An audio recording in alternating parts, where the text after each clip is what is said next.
আরেকটা ব্যাপার কথা বলেছিলাম, এটা খুব গুরুত্বপূর্ণ, আমলাদের ব্যাপারটা। হ্যাঁ, আমি বলেছিলাম যে এই 15 বছর চাকরির কারণে অনেক আমলা দেখা গিয়েছে অতি আওয়ামী প্রেমীও ছিল, আবার অনেক প্রফেশনালও ছিল। এখন দেখা যাচ্ছে যে তাদের মধ্যে একটা ভীতি দাঁড়াচ্ছে।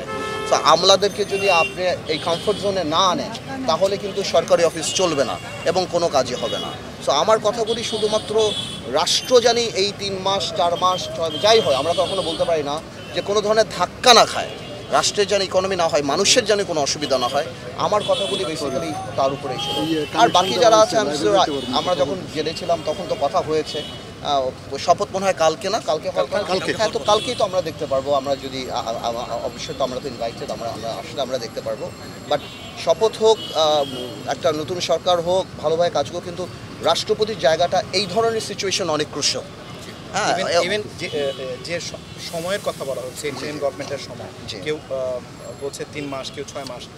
আবার আমরা শুনতে পাচ্ছি যে যিনি দায়িত্ব নেবেন তার একটা চাওয়া আছে, একটা দীর্ঘ সময় না হলে রিফর্ম করা সম্ভব না। আপনাদের কি কোনো না, আমাদের কথা দেখুন, আমরা তো চাই, আমরা তো গণতান্ত্রিক পার্টি, আমরা তো পলিটিক্স করি, আমরা তো চাই নির্বাচন হবে, দেশ গণতন্ত্রের মতো চলবে।